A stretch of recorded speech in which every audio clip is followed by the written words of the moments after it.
প্রকৃত ভারতীয় নাগরিকক অত্যাচার বন্ধ করো, বন্ধ করো, বন্ধ করো, বাংলাদেশি নামত মুসলমানের হারা শাস্তি বন্ধ করো, বন্ধ করো, বন্ধ করো।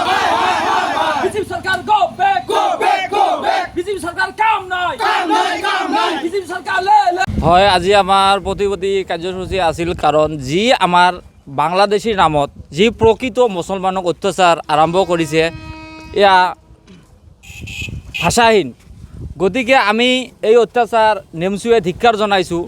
যদি প্ৰকৃততে বাংলাদেশী খেদা অভিযান চলাইছে এই চৰকাৰে, আমি নেমচুৱে পূৰ্ণ সমৰ্থন জনাইছোঁ। কাৰণ যদি বাংলাদেশীৰ নামত প্ৰকৃত ভাৰতীয়ক অত্যাচাৰ কৰে আমি নেমচুৱে সহ্য নকৰিম। আমি গণতান্ত্ৰিক আন্দোলন কৰি আছোঁ, কৰি যাম ভৱিষ্যতেও। আৰু আমি দেখা পাইছোঁ যে মুছলমান ভোট চবকে লাগে, বিজেপিক লাগে, UDFক লাগে, কংগ্ৰেছক লাগে। আজি ক'ত গ'ল ধুবুৰীৰ সাংসদ ৰকিবুল হুছেইন ডাঙৰীয়া? ক'ত গ'ল কংগ্ৰেছৰ বাগা বিঘা লিডাৰ? আজি মুছলমান বিপদত, আজি বিপদৰ সময়ত কোনেও মুছলমানৰ হৈ মাত নামাতে। ক'ত গ'ল? হিন্দু ভোট কমিব নেকি কংগ্ৰেছৰ? আজি আমি এতিয়ালৈকে দেখা পোৱা নাই কংগ্ৰেছৰ এজন প্ৰতিনিধি আমাৰ এই মুছলমানৰ হৈ কথা কৈছে। গতিকে এই ঘটনাক আমি কংগ্ৰেছী লিডাৰসকলক বা যিকোনো ৰাজনৈতিক দলসকলক সকীয়াই দিছোঁ যাতে মুছলমানক লৈ কোনেও ভোট বেংক হিচাপে ব্যৱহাৰ নকৰে। মই বিশেষকৈ ধুবুৰীবাসীক আহ্বান জনাম, ৰকিবুল হুছেইনক ধুবুৰীত প্ৰৱেশ নিষিদ্ধ কৰিব লাগে। কাৰণ তেওঁ বহুত ভোটত জয় হৈছিল। কাৰণ আজিলৈকে ৰকিবুল হুছেইন এটা মাত মাতা নাই মুছলমানৰ হৈ, আৰু তেওঁ কৈ থাকে মই মুছলমান দৰদি, মুছলমান দৰদি। গতিকে এইবাৰ ৰাইজে সঠিক প্ৰত্যুত্তৰ দিব। আৰু আমি বিশেষকৈ বিজেপি চৰকাৰক এটা আহ্বান জনাম যে আপোনালোকে যদি বাংলাদেশী খেদে আমি নেমচুৱে পূৰ্ণ সমৰ্থন কৰিম।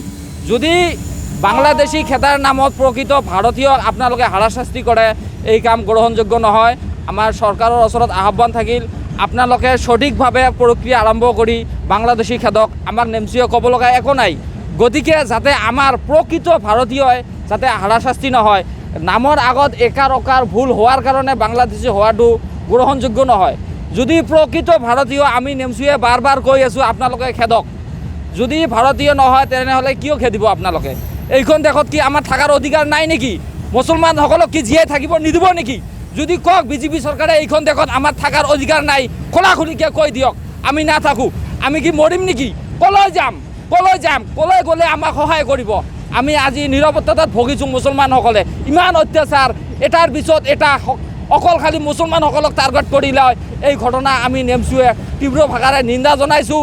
আৰু আমি বিজেপি চৰকাৰক আহ্বান জনাইছোঁ এই কামখিনি আপোনালোকে বাংলাদেশী খেদা প্ৰক্ৰিয়াটো যিখিনি কৰিছে আমি আদৰণি জনাইছোঁ, কিন্তু কামখিনি সঠিকভাৱে কৰিবলৈ আমি নেমচুৱে আহ্বান জনাইছোঁ। এইখিনিয়ে।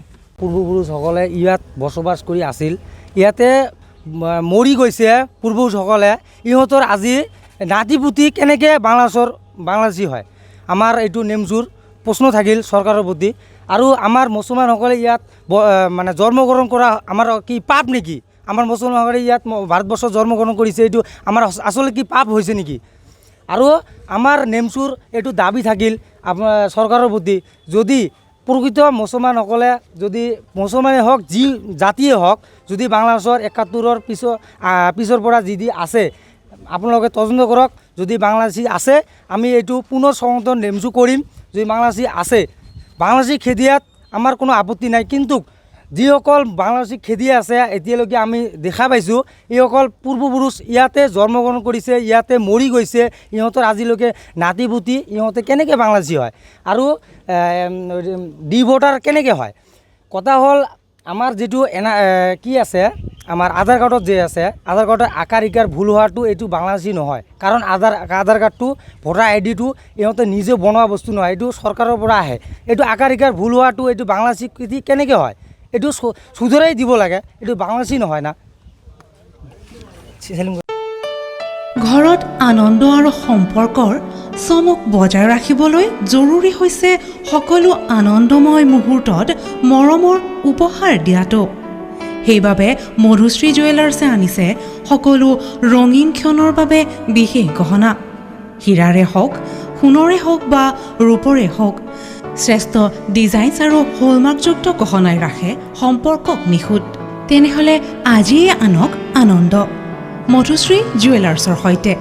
যোগাযোগ কৰক 7002800341 নাইবা ভিজিট কৰক LNB ৰোড নলবাৰী অসম।